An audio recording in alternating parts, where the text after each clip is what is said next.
dia menipu, bila berjanji dia mungkiri, bila diberi amanah dia khianat. Ini orang munafik. Dan ini kita nak hindar ada panggil orang munafik. Dan jadi jangan kita ada panggil munafik. Kan? Kemudian Allah sebut lagi bagaimana orang munafik ni dia tak pernah diam. Kalau ada saja kesempatan dia akan khianat, dia akan tikam belakang Islam. Di mana Allah sebut dalam surah As-Saff, yuriduna liyutfi'u nurallahi biafwahihim wallahu mutimmu nurihi walau karihal kafirun. Ya, mereka hendak memadamkan cahaya Allah, nur Allah dengan mulut-mulut mereka. Ya, dulu ni mulut lah, sekarang ni statement lah. Masuk dekat media tu media ni, sok khabar tu sok khabar ni, kan? Malaysia kini kan, Malaysia Insider lah, apa lah, tak kisah lah, kan? Nak mengutuk Islam, menghina Islam sebagainya. Wallahu mutimmu nurihi, dan Allah pasti menyempurnakan cahayanya. Walau karihal kafirun, walaupun dibenci oleh orang kafir, ya. Walau karihal munafiqun, walaupun dibenci orang munafik. Walau karihal fasiqun, walaupun dibenci orang yang fasik. Walau karihal zalimun, walaupun dibenci orang yang zalim. Memang nak juang Islam itu tuan, orang kan benci banyak, kan? Tapi benci pun bukan orang benci tu kerana kita buat salah, kerana kita buat betul. Jihad fi sabilillah tadi, kan? Takkan kita tak terima. Nabi pun Allah uji, kan? Asyadul bala' 'alal anbiya, thumma al-amsal fal-amsal. Paling teruk ujian ni pada para nabi, kemudian pada orang-orang selepas dia, sahabat, orang selepas dia, tabi'in, ulama sebagainya. Kita tengok alim ulama kita sama juga. Imam Maliki, Imam Hanafi, Imam Syafi'i, kan? Imam-imam kita, Imam Hambali diseksa, dicemeti sebagainya. Imam Hambali contoh kerana dia tak nak kata Quran ni makhluk, kan? Quran ni kalamullah. Kena sebab, kena cemeti. Mana-mana ulama yang kata bukan makhluk, kena penjara, kenapa? Dia tak nak. Tengok imam hebat. Sebab tu kalau kita mengaji tak nak berjuang, tu tak faham, kan? Dia mengaji kitab bagus, mengaji tu mengajinya apa semua, kan? Jahannam sampai semua, dah. Tapi tak nak juang Islam, tak boleh. Sebab tu orang yang kalau kita tengok, kan, orang-orang yang sibuk dengan hidup dia tadi, walaupun dia mengaji kitab sana sini, tapi dia tak juang Islam. Tuan-tuan tengok mana-mana negara pun orang tak marah pada dia, kan? Dia takkan kena apa-apa sebab dia tak juang Islam yang sebenar, kan? Memang ada jihad taklim, jihad dari segi pendidikan sebagainya yang tapi dia ada amar ma'ruf nahi munkar. Dia ada menyuruh kepada yang ma'ruf, mencegah kemungkaran. Pada tengok Imam Salbanna syahid, Syekh Qutb syahid, Syekh Ahmad Yasin di Palestin syahid, Dr. Rantisi syahid di Malaysia, Ustaz Ibrahim Libya syahid, 14 orang kalingan dia, kan? Tuan-tuan nanti tengok, kan? Ini sebagai satu kemuliaan kita orang Islam, Allah berikan ada yang namanya syahid supaya kita faham, supaya kita sentiasa segar di ingatan kita. Walaupun peristiwa itu dah jauh 29 tahun, tapi dia masih segar sebab peristiwa yang sangat besar yang memberikan kebanggaan pada umat Islam, kan? Macam kita tengok gambar ayah dah meninggal, tapi walaupun ayah meninggal dah 10 tahun 20 tahun, tiba-tiba mengalir air mata. Sebab kita sayang ayah kita ni, kan? Sayang mak kita ni. Allah, mak ingat kita buat salah ke mak, tengking lah kita kata ke mak, kata kakak ayah. Walaupun ayah dah mati lama, tapi kita tengok gambar rasa dekat lah. Rasa dekat. Sebab kerana ayah mak kita dua walaupun dah mati lama, tapi dia dekat dalam hati kita, kan? Walaupun kisah-kisah yang Masal Banna, Syekh Qutb sebagainya lama lah, Ustaz Ibrahim Libya, tapi dekat di hati kita sebab mereka ni jihad, sanggup korbankan dengan nyawa mereka sekali, kan? Sehingga kan Syekh Qutb ni waktu dia nak kena tali gantung, ada Syekh Azhar yang datang, kan? Datang ke dia lah, ke Sabah apa semua, nak ngajar mengucap asyhadu an la ilaha illallah wa asyhadu anna Muhammadar Rasulullah. Apa kata Syekh Qutb? Syekh Qutb kata apa? Dia kata, kenapa kamu ajar aku syahadat? Kenapa kamu datang, tiba-tiba datang ke penjaga ni ajar aku syahadat? Aku mati ni kerana tuntutan syahadat, ya. Aku mati hari ini nanti syahid. Allah tarik nyawa aku ni kerana tuntutan syahadat, memperjuangkan Islam tadi. Tiba-tiba kamu datang suruh ajar aku mengucap. Kamu di mana? Ya. Senyap. hak Tok tadi, duk main serban jubah. Dia tak berani jawab, takut dengan pemerintah. Sebab tu afdalul jihad, kalimatul haq inda sultan jahil. Paling tinggi martabat iman jihad ini bila kita sanggup berani memperkatakan kebenaran di sisi sultan pemerintah yang zalim. Dia nak penjara kena apa kan? Bukan kita nak suruh semua penjara, tidak. Nak bagi tahu itu cabaran orang Islam. Dan supaya kita nampak kita ni bukan orang Islam ni hanya semayang, puasa, zakat, haji saja. Sempit Islam tu. Kan? Islam ni syariah, din wal daulah. Ad-din wal daulah, tahu anak. Agama dengan negara ni dia kembar. Macam kembar siap, tak boleh pisah dah. Tiba-tiba kita kata tengok tuan, negara komunis. Komunis ada negara dia. Sosialis. Sosialis ada negara dia. Kapitalis. Kapitalis ada negara dia. Tiba-tiba Islam. Islam tak ada negara. Kan? Ada negara tapi negara umat Islam. Islam itu tidak didaulatkan. Ini pelik kita. Kembalikan balik kepada syariat Islam. Tengok macam di Brunei tuan. Baru ni datang Mufti Brunei sebagainya. Allahu Akbar. Kita rasa bangga walaupun negeri yang kecil, negara yang kecil, tapi jiwa mereka ni besar. Sultan walaupun dia kaya raya, nak beli Porsche ke, Ferrari petik dia ada. Dia memang kaya raya. Tapi walaupun dia kaya raya, bila dengan panduan nasihat daripada mufti tadi, alhamdulillah, dia dapat kesedaran, dia pun nak laksana jenayah syariah. Dan dia pun kena kutuk, satu dunia kutuk dia. Tapi dia kata apa? Dia kata better hanya nak redha Allah Subhanahu Wa Taala. Kita nak redha Allah. Daripada mana-mana negeri tuan-tuan tengok Kelantan nak buat, Ganu nak buat. Negeri lain tak bunyi. Tiba-tiba Selangor buat seminar multaqah dengan Mufti Brunei. Insya-Allah kita doakan Sultan Selangor ni mudah dia nak laksanakan undang-undang Islam. Lepas tu doa main jemaah tu. Ada orang kontra dan doa sebagainya. Kita doa juga supaya Allahumma ya muqallibal qulub, Allah yang membolak-balikkan hati supaya dapat hidayah. Sebab orang-orang ni gitu tuan. Kita bukan marah kerana orang dia, atau kita benci orang ni sebab tak suka orang ni, bukan. Sebab fahaman dia, sebab dia punya cara pemikiran dia salah. Sekular, pemikiran liberal, pemikiran sosialis. Kita nak tarik supaya dia faham Islam. Tengok macam Sayyidina Umar. Sayyidina Umar Khattab, dia nak bunuh Nabi. Bila tanya nak bunuh Nabi, orang dua yang nak bunuh Nabi, orang kata Umar, relax dulu. Nak pergi bunuh Nabi, adik dah masuk Islam lah. Adik dah masuk Islam. Pergi, tengok. Tengok adik dia baca Quran. Tertarik dengan Quran. Tadi nak bunuh Nabi. Tiba-tiba Allahu Akbar dengan Quran. Kemudian lembut hati dia. Jumpa Rasulullah SAW. Mengucap asyhadu an la ilaha illallah wa asyhadu anna Muhammadar Rasulullah. Kita rendah tu, tugas kita dakwah. Tugas kita tarbiyah fi sabilillah. Amar ma'ruf nahi munkar. Ada orang benci memang ada orang benci, tapi kita bagi faham, aku bukan benci hang, aku benci maksiat yang hang buat. Tengok mak lembik ke apa siap gojek, maknya bapak tadi apa semua. Apa yang kita nak tarik perlahan. Biar faham Islam. Kita ada bawa-bawa pusat rumah-rumah perhentian atau perawatan kepada penagih, kepada maknya, kepada mencacah. Hak mereka ni memang gian sungguh, gian dadah. Ada ketagih hiburan, ada ketagih dengan arak, ada ketagih seks, ada ketagih seorang perempuan sampai 30 orang dia dah esok. Memang hidup dia dulu macam tu.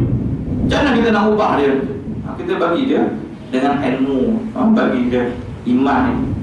Tingkatkan iman. Kita nak ubah dengan mulut, dengan tak boleh. Sebab Allah yang ubah hati seseorang. Allah yang ubah hati seseorang. Jadi kita bagi panduan, bagi nasihat sebagainya supaya lama-lama dia terdidik, supaya dia faham Islam dengan baik. Dan peristiwa orang munafik ni tuan banyak. Antara contoh hadisul ifki. Hadisul ifki ni dia fitnah Sayyidatina Aisyah. Tuan boleh tengok dalam surah An-Nur ayat 11 sampai 18 banyak. Yang mana Sayyidatina Aisyah ni dia ikut Nabi pergi perang Bani Mustalik. Tiba buang air, jatuh dia punya rantai. Bila cicip dia pergi patah balik ambil. Patah balik pergi rombongan, tengok orang dah angkat dah dia punya macam itulah. Macam dia punya tempat perlindungan dia tu. Macam kita tengok cerita tu lah. Tak ada macam mana. Tiba-tiba datang sahabat Nabi ni Safwan bin Mu'attal. Dia tak cakap pun. Dia tengok, ini Sayyidah Aisyah Ummul Mukminin. Kan? Dia pun jatuhkan dia punya unta kan. Kemudian dia pun naik. Sayyidah Aisyah pun naik. Bila dia bawa sampai Madinah ni, orang munafik tuan-tuan. Tu kerja dia. Dia nampak ni, dia kata, rosaklah isteri Nabi ni. Kan? Buat sumbang lah pun dia sebar habis semua satu Madinah. Kan?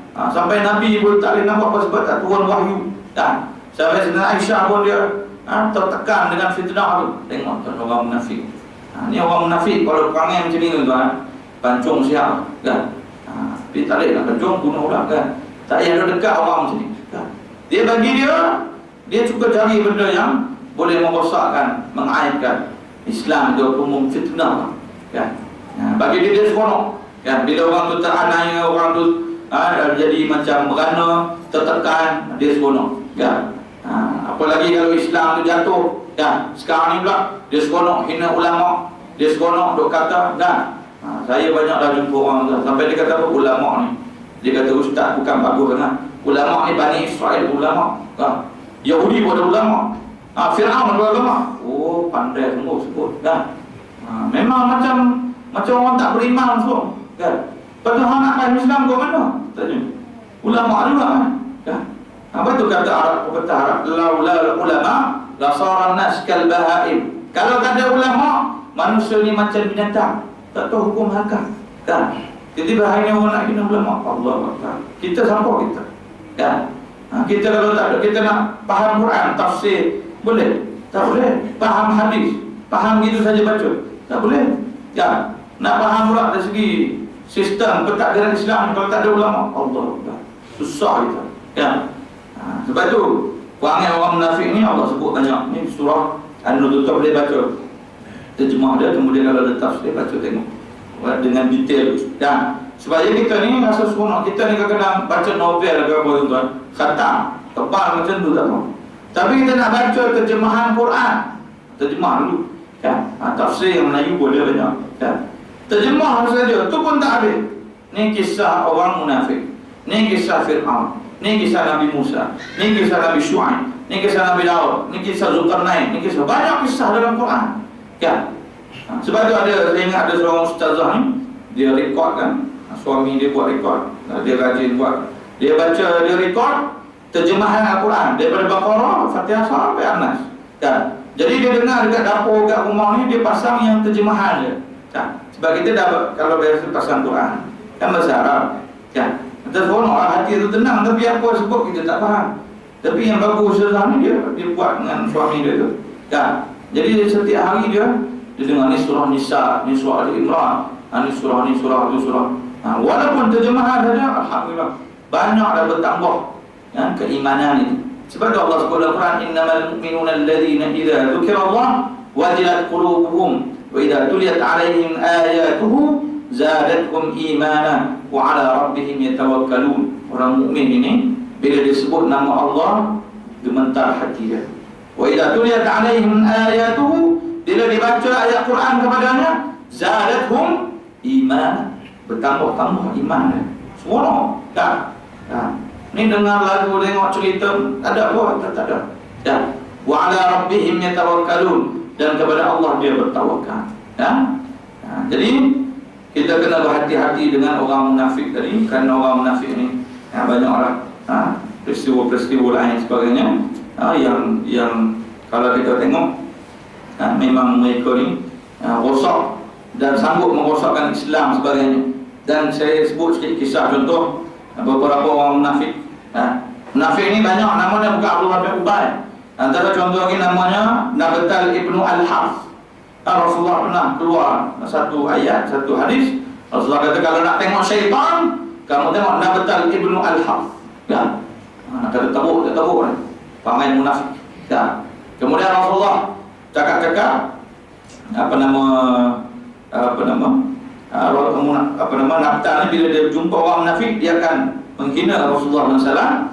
Dan dia kata Rasulullah ni Muhammad ni dengan orang Islam jenis cepat percaya, jenis mudah kena tipu kan. Padahal Allah sebut ciri dalam surah Taubah. Ya. A'udzubillahi minasyaitonir rajim. Wa minhum alladhina yu'dzuna an-nabiy wa yaquluna huwa udhun. Qul udhun khairil lakum yu'minu billah wa yu'minu lil mu'minin wa rahmatul lil ladzina amanu minkum wal ladzina yu'dzuna rasulallahi lahum 'adzabun alim. Di antara mereka munafik ada yang menyakiti Nabi dan mengatakan Nabi ini percaya semua benda yang dia dengar. Ya.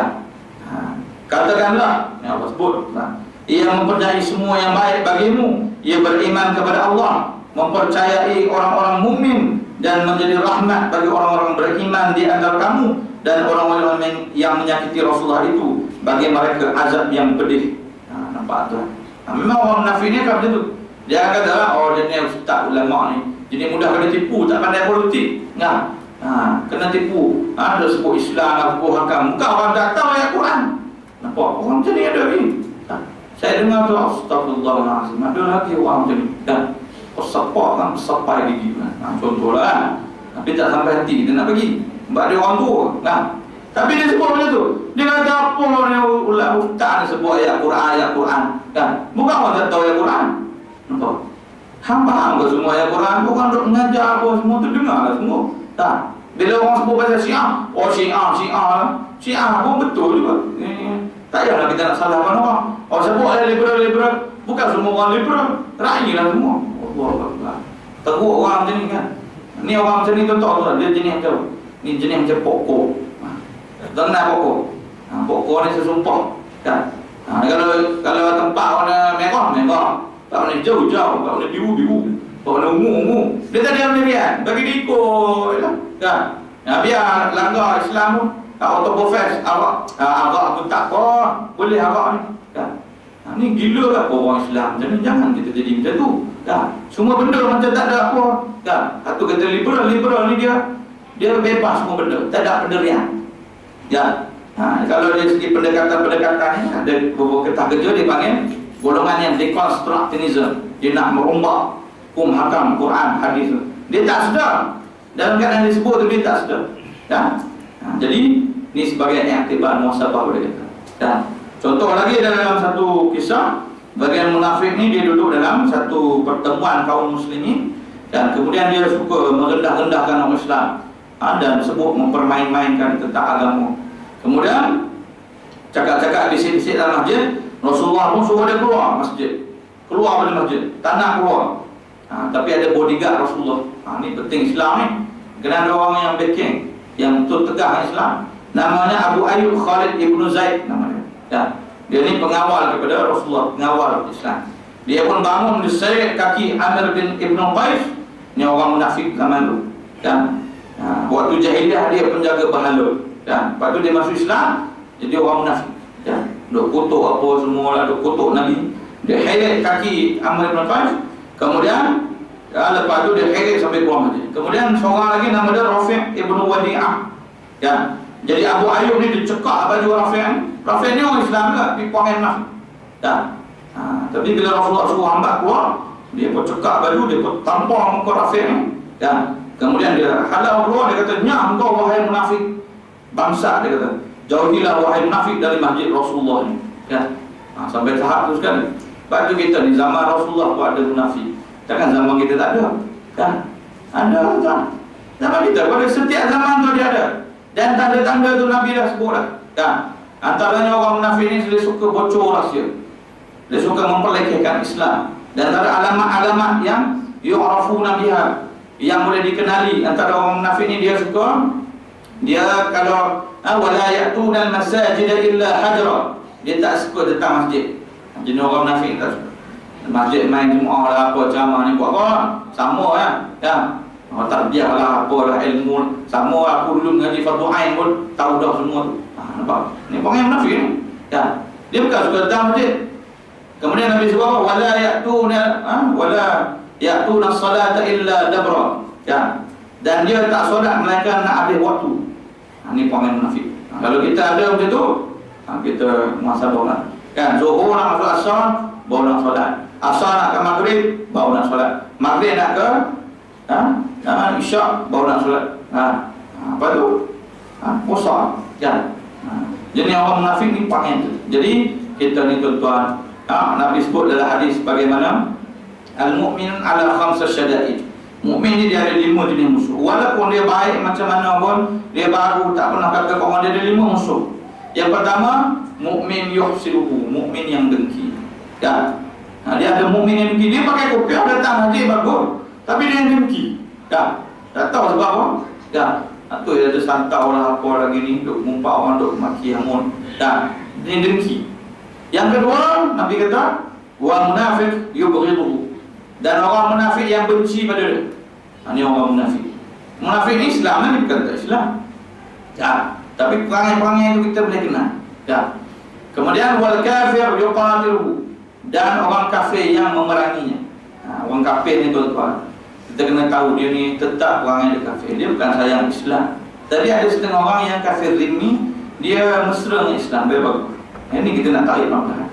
Tapi kalau sampai tahap mencabar Islam, siapa statement tu statement ni, duk kutuk sana kutuk sini, yang ni yang bahaya. Yang ni kita kena berhati-hati. Sebab dia kafir, tetap kafir. Walaupun dia orang tu kafir duduk dekat Rusia, kafir ni duduk dekat Amerika, kafir ni duduk dekat Yahudi, dia akan pakat rosakkan Islam. Kalau kita pula kafir ni duduk kat Malaysia, ni kafir ni golongan ni, golongan parti tu golongan ni, duduk kat Sabah Sarawak, duduk kat Semenanjung, dia kalau kafir dia tetap kafir. Bahaya orang tu, kena berhati-hati. Kalau sampai dia tak ada manfaat langsung untuk kita bersama dalam mendaulat Islam, tak boleh. Sebab Nabi pun waktu hijrah, Nabi dia ada 5 peranan. Antaranya Abu Bakar As-Siddiq, anaknya Asma binti Abu Bakar, kemudian Abdullah bin Abu Bakar, kemudian Amir bin Fuhairah, kemudian Abdullah bin Uraiqid. Abdullah bin Uraiqid orang bukan Islam, tapi dia bantu hijrah Rasulullah sallallahu alaihi wasallam. Jadi yang keempat, Nabi kata nafsu syahwat, yang merosakkan. Nafsu mengenai janggut. Nafsu ni musuh yang sentiasa ada. Contohnya nak bangun subuh, payah nak bangun. Contohnya nak dengar kuliah, panjang Ustaz ni, panas punggung. Bila nak habis? Tadi kata nak habis, tak habis. Dia duduk kat luar, dia rokok, kepuk. Dah habis belum Ustaz? Dah habis lain soalan. Contohlah kan, contoh. Kemudian yang kelima, orang syaitan yang menyesatkan. Syaitan tahu, syaitan ni adu mubin, musuh yang nyata. Jadi ini beberapa panduan sebagai dalam kehidupan kita supaya kita faham. Kita minta pada Allah supaya Allah redha pada kita, mendapat mardatillah. Kita doa pada Allah SWT bila kita mati yang husnul khatimah, mati yang baik, bukan mati yang su'ul khatimah. Kita tutup dengan tasbih kafarah dalam suratul Asr. Subhanallah bihamdik, asyhadu an la ilaha illa anta, astaghfiruka wa atubu ilaik. Bismillahirrahmanirrahim. Wal 'asr, innal insana fi khusr illa alladhina amanu wa 'amilus shalihat wa tawassaw bil haqq wa tawassaw bis sabr. Assalamualaikum warahmatullahi wabarakatuh.